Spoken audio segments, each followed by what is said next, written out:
Hola amigos, volvemos con el tutorial de electrónica básica, capítulo 16, los relés. Una definición para relé que sirva para todos los tipos no sería posible, puesto que hay muchos tipos de relé y difieren de uno a otro, pero en este capítulo vamos a ver sobre todo los relés de armaduras, que es el tipo más común, el más utilizado. Podríamos decir que un relé es un interruptor o un conmutador accionado no manualmente, como esto es un conmutador normal de toda la vida. Un relé, por el contrario, es accionado eléctricamente, por lo tanto se puede accionar de forma automática sin nuestra intervención. Un relé tiene una apariencia así como esto. Un relé tiene dos partes, una de entrada o de control formada por una bobina, cuyos dos terminales son estos dos que veis aquí, y una de salida o de potencia, que son estos tres contactos. El central es móvil y estos dos de los extremos son fijos. El central puede tocar a uno o al otro. Y los terminales de esos contactos son estos tres. Por lo tanto, mediante una pequeña corriente aplicada a la bobina, podemos gobernar una gran corriente en estos contactos. Un relé tiene dos estados posibles, reposo y excitación. Veremos enseguida en qué consiste esto, pero nos recuerda al comportamiento, por ejemplo, de los tiristores, donde también tienen dos estados bien diferenciados. O no conducen nada o conducen todo, es decir, un relé es un dispositivo de todo o nada. Aunque los relés exhiben un claro comportamiento digital, ese no es el uso que se les da en la actualidad. Hoy se les utiliza para control de potencia, como he comentado, para accionar, por ejemplo, accionar motores y además decidir en qué sentido giran, para poner en marcha o parar distintos dispositivos, es decir, electrónica de potencia y de control. Sin embargo, me gustaría hacer un comentario sobre el uso que se les daba antiguamente, antes de la aparición de la válvula de vacío. Incluso los primeros ordenadores se basaban en relés. Se pueden hacer auténticas unidades de control y aritmético-lógicas, se pueden hacer memorias con relés, aunque os podéis imaginar el gran tamaño que ocupaban aquellos circuitos, el consumo, el ruido y sobre todo la lentísima velocidad de funcionamiento, ya que mientras que actualmente un ordenador está basado en semiconductores y no hay piezas móviles y por lo tanto se hacen millones de operaciones por segundo, con los relés solamente unas pocas por segundo debido a la inercia mecánica de los contactos. Aún así era posible hacer circuitos de computación. Y la otra opción era hacer los cálculos a mano. Por lo tanto, aunque parezca mentira, se pueden hacer ordenadores con relés. No os perdáis el enlace que os pongo en la descripción del vídeo de gente que hoy día, en plan romántico, hace máquinas de tipo informático con relés. Para ver cómo funciona un relé, vamos a quitarle esta cubierta de plástico, lo vamos a ver mejor.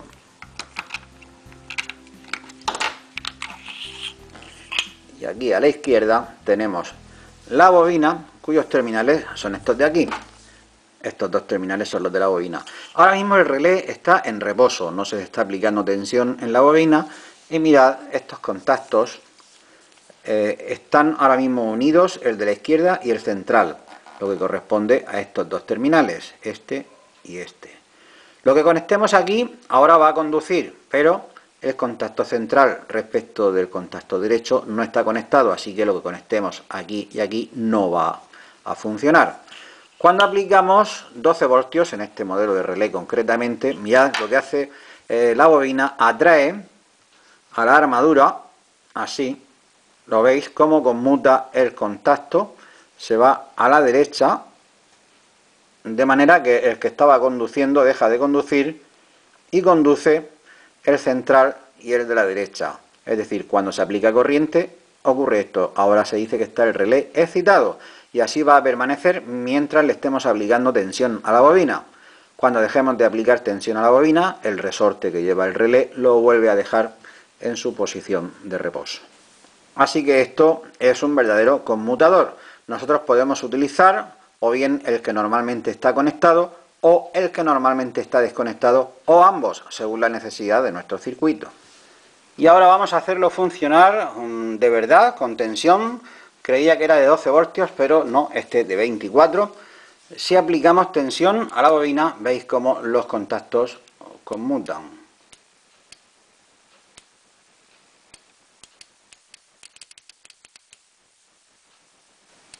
Y este es el circuito más sencillo que podemos hacer para ver el funcionamiento de un relé.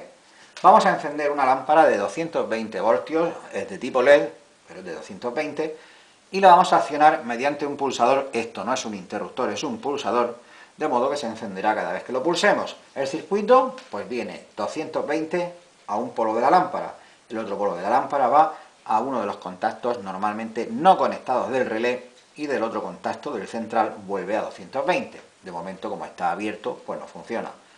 Cuando pulsemos el pulsador, valga la redundancia, me vienen 24 voltios de la fuente, que podrían ser 12 o 6 voltios, depende del relé, en este caso son 24, de modo que al pulsarlo, pues va a encender la lámpara. Vamos a probar. Bien. Uno puede decir, pues vaya tontería, puedes poner la lámpara directamente en el pulsador. Sí, pero no. Aquí tenemos tres ventajas con el relé. Primera es que con solo unos pocos voltios puedo gobernar una gran potencia. Aquí hemos puesto una lámpara de unos pocos vatios, pero podríamos poner perfectamente un foco de 1000 vatios, de modo que con una poca cantidad de energía gobierno una gran cantidad de energía. Segundo, este circuito es más seguro, por lo menos en esta parte, ya que con 24 voltios pues no tenemos ningún riesgo, mientras que si fuera todo de 220 no podríamos decir lo mismo. Y tercera ventaja es que se puede utilizar una maniobra que se llama enclavamiento, la veremos enseguida, de modo que aunque yo pulse brevemente el pulsador, la lámpara se queda encendida indefinidamente hasta que yo haga algo para apagarla. Y parámetros para un relé yo veo claramente 4. El primero sería la tensión de excitación de la bobina. Acabamos de ver en este relé que hemos probado que era de 24 voltios. Valores normales que nos vamos a encontrar son 6, 9, 12 y 24 voltios. Puede que hayan valores por encima o por debajo o intermedios, pero esto es lo más normal. Segundo parámetro, tensión máxima que soportan los contactos. Esa tensión máxima suele venir rotulada en el propio relé. En estos tres me pone que son 240 voltios. En alterna, si es corriente continua hace una distinción y el valor es bastante inferior, sobre unos 28 voltios.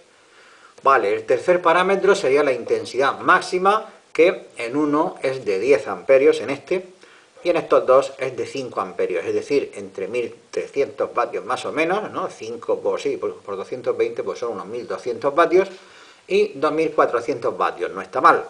Esa intensidad no conviene que la superemos porque, aunque los contactos están recubiertos de un metal precioso para evitar la oxidación, por la chispa que se produce al abrir y cerrar el contacto, si nos pasamos, acortamos la vida del relé, y si nos pasamos mucho, los contactos se quedan soldados. Vale, y el cuarto y último parámetro sería el número de contactos. Lo del número de contactos puede inducir a confusión. Este, que es el que hemos utilizado para el experimento, es de un contacto. Y uno puede decir, ¿cómo que un contacto? Si aquí veo yo 3 contactos. Bueno, en realidad se refiere a un juego de contactos, a un juego de 3, pues se le dice un contacto. Este es de 2, porque vemos aquí 2 hileras de 3 patillas y si le damos la vuelta, efectivamente vemos ahí un juego de contactos y otro juego de contactos. Este también es de 2 contactos, aunque simplemente es un relé más grande. Y este otro es de 4 contactos, 4 por 3, 12 patillas. Y todos tienen en común tener 2 patillas para la bobina. Una cosa que es importante tener en cuenta es que no estamos obligados a poner el mismo tipo de corriente en cada uno de los contactos. Podemos hacer una especie de popurrí y poner distintas tensiones para distintas necesidades. Por ejemplo, en este relé, cuando lo activamos, podríamos activar en este contacto primero una resistencia calefactora de 1 kilovatio. En este segundo contacto podríamos accionar un simple diodo LED, por lo que le pondríamos no 220 voltios alterna, sino 3 voltios continua. Este tercer contacto lo podríamos hacer servir para accionar un circuito que funcione a 12 voltios continua. Y este cuarto contacto le podemos poner 5 voltios para suministrárselos a un circuito lógico, es decir, no estamos obligados a poner las mismas tensiones en cada uno de los contactos y eso nos proporciona una gran capacidad de maniobra a la hora de hacer automatismos. Y a continuación vamos a ver una maniobra básica de los relés, que es el enclavamiento o enganche. Consiste en que cuando se le aplica corriente a la bobina del relé, este se excita, pero queremos que siga excitado aunque retiremos esa corriente, es decir, un comportamiento prácticamente igual que el de un tiristor, que sabemos que si le aplicamos un impulso a puerta, aunque sea breve, el tiristor conduce indefinidamente hasta que hagamos algo para que deje de hacerlo. Vamos a ver el esquema. Y este sería el esquema básico para un enclavamiento de un relé. De momento no he dicho nada sobre la simbología del relé. Esto sería la bobina, este rectángulo, y se le aplica la corriente continua. Es que de momento no va a circular ya que P1 está abierto, aunque P2 está cerrado. Estos son pulsadores distintos. Este es normalmente abierto y cuando se pulsa se cierra. Y este es al revés, normalmente cerrado y cuando se pulsa se abre. Bueno, pues no circula corriente. El relé está en reposo en esta condición. Y la lámpara que pongamos aquí pone 1 kilovatio, nosotros vamos a usar nuestra lámpara LED, da igual, a 220 voltios, y no circula corriente ya que esto está abierto. Cuando pulsamos P1, aunque solo sea un instante, el relé se activa, los contactos pasan a su posición alternativa y de momento la lámpara va a funcionar. Y este contacto, por cierto, hace falta siempre un contacto más de lo necesario para el circuito. Para encender una lámpara es suficiente con uno, pues usamos dos. El segundo es para el enclavamiento. Bien, pues observad que está en paralelo con P1. De modo que aunque P1 ya no esté pulsado, al estar cerrado, mantiene la conducción indefinidamente hasta que hagamos una de dos cosas. O retiremos la alimentación de la bobina o interrumpamos el circuito precisamente pulsando P2, aunque sea brevemente, el relé vuelve otra vez a reposo. Ese es el enclavamiento. Vamos a verlo con un circuito real. Y aquí tenemos el circuito del enclavamiento exactamente igual que el esquema que acabáis de ver. Tenemos los 220 que ahora no están conectados a la lámpara y de la lámpara a uno de los contactos del relé, el que normalmente está abierto, y de vuelta a 220. Tenemos los 12 voltios, en esta ocasión son 12 voltios para la bobina, puesto que este relé es distinto del que hemos usado antes, además tiene dos contactos. Y alimentamos la bobina con los dos pulsadores en serie, P1 para encender y P2 para apagar. El enclavamiento ya hemos visto que era el segundo contacto en paralelo con P1, que son estos cables amarillos. De momento no luce, por supuesto no hemos enchufado, lo enchufo y sigue sin lucir porque el relé está en reposo. Basta con pulsar un instante P1 para que la lámpara quede indefinidamente encendida, es decir, el relé queda enclavado. Y ahora basta con pulsar P2 un momento para que se apague. Esto es el enclavamiento. Si yo ahora retiro uno de los cables amarillos, que son los del enclavamiento, nos quedamos como antes con un circuito que solo funciona mientras lo tengo pulsado. Volvemos a poner el enclavamiento.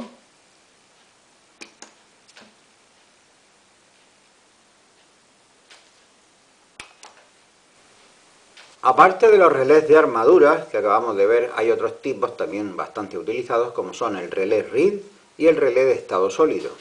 Y esta es la apariencia que tienen los relés Reed. Os pongo un modelo de cada uno de ellos, porque los hay de dos tipos, de dos contactos, tipo interruptor, dos terminales, o tres contactos, tipo conmutador, tres terminales.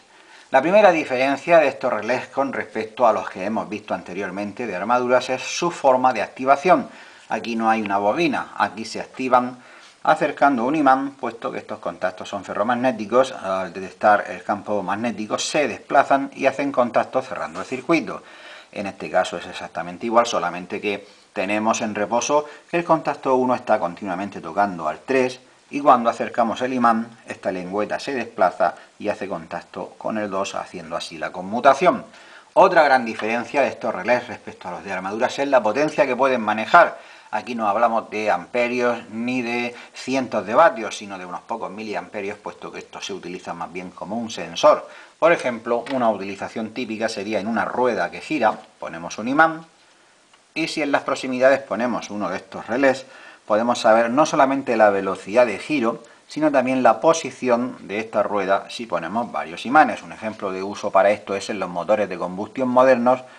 Para saber el momento de la inyección, según el ángulo del cigüeñal, pues se utiliza un ingenio de este tipo y así hay más precisión y menos averías, puesto que aquí hay menos piezas móviles que en los motores antiguos. Para mostrar el funcionamiento del relé Reed traigo 3 voltios desde la fuente para alimentar directamente este LED y no tener que usar resistencia limitadora, y el Reed está en serie. Vamos a acercar un imán de neodimio que tengo pegado aquí en este destornillador, es un imán muy pequeño, y vemos que cada vez que se acerca se activa el LED. El imán no tiene por qué ser de neodimio, puede ser un imán normal, como por ejemplo este que es de altavoz, y cada vez que lo acerco igual. Incluso se oyen los contactos, cómo trabajan.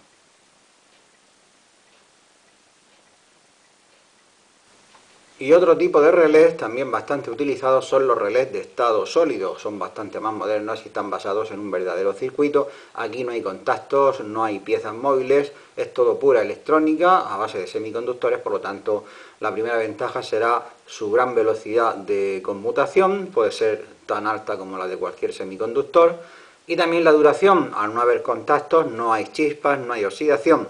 Y el inconveniente es que estos relés, por supuesto, no van a ser tan económicos como los convencionales. Los símbolos para los relés pueden variar ligeramente según el autor, pero más o menos nos vamos a encontrar con algo como esto. Este es el relé más sencillo de solo un contacto y este rectángulo representa la bobina excitadora y sus dos terminales. Los contactos, es decir, el conmutador en este caso, es de 3 terminales, están representados por estos 3 círculos y aquí el cursor o el contacto móvil, en esta posición cuando está el relé en reposo, cuando se excita cambia a esta otra posición tocando a este contacto.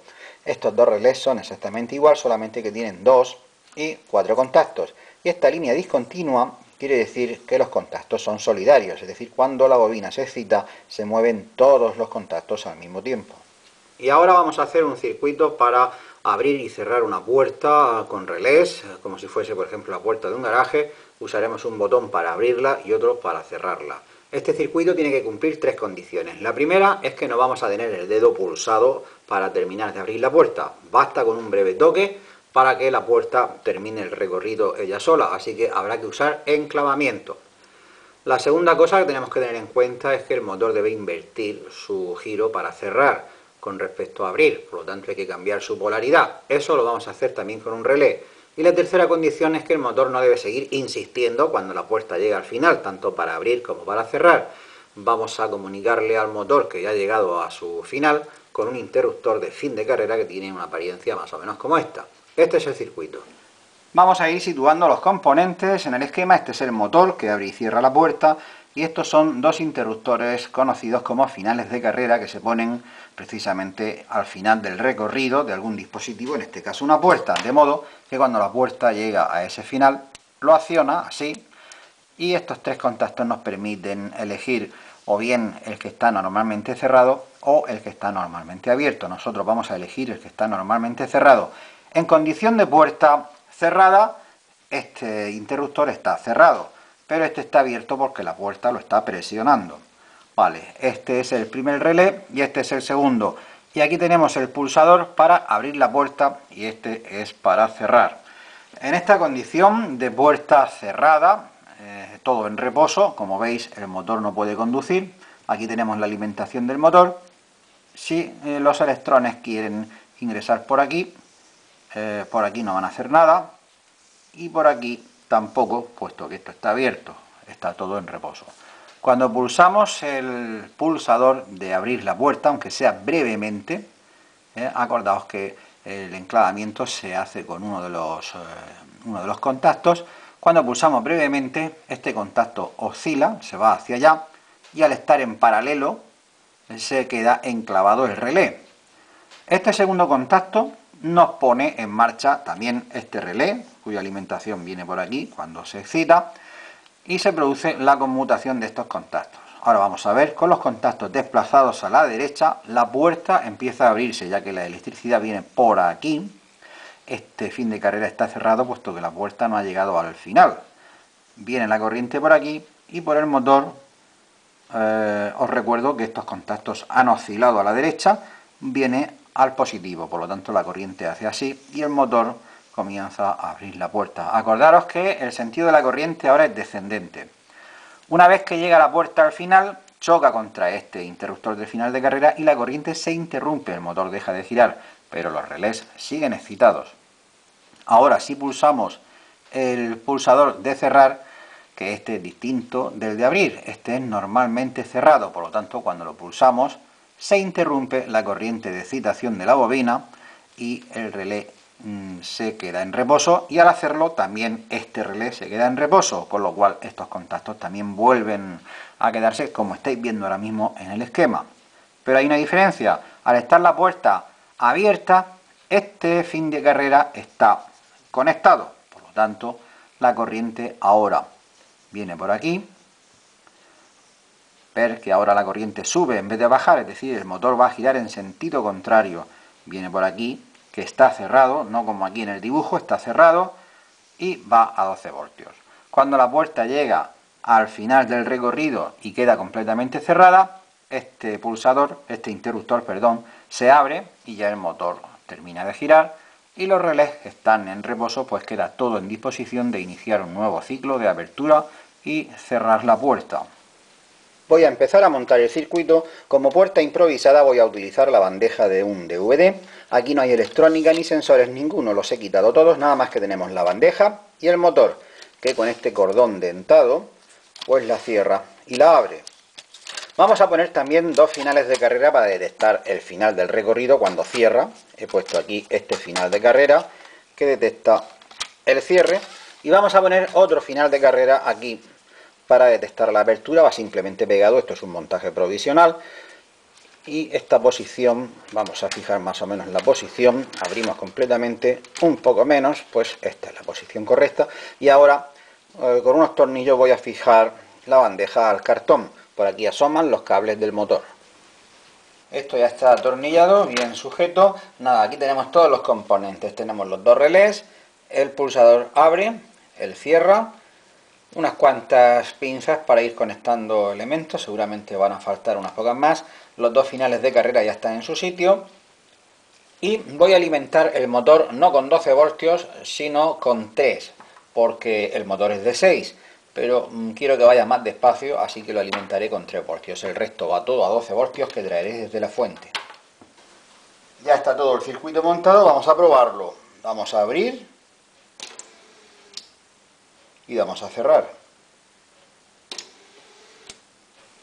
Probamos otra vez, abrir, cerrar.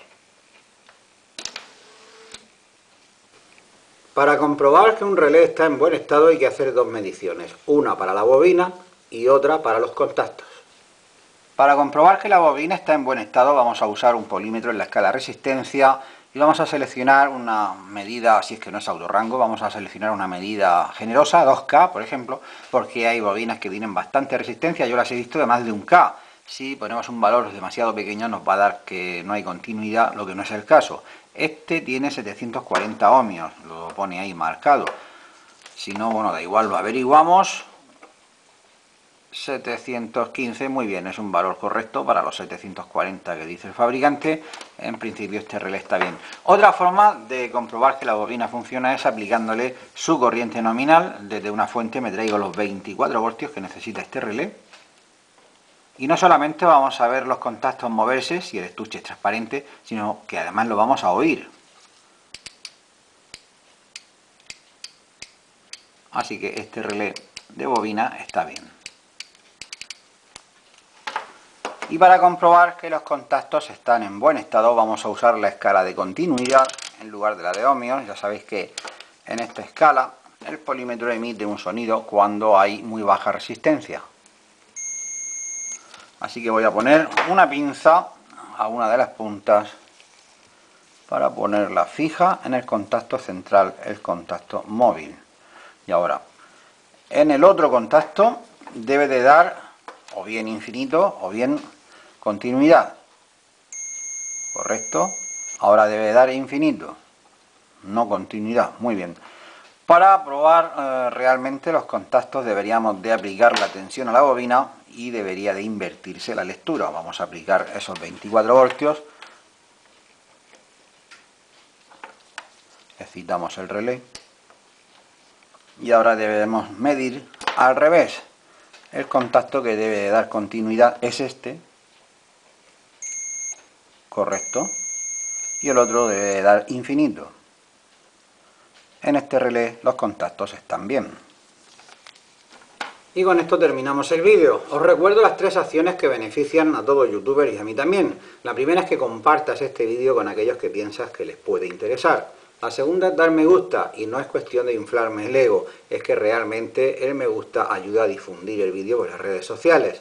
Y la tercera acción, si no la has hecho ya, es suscribirte para no perderte ningún vídeo. Y os recuerdo que también estoy con el mismo nombre, Terrazocultor, en Twitter y en Facebook. y así podremos hacer este canal más participativo.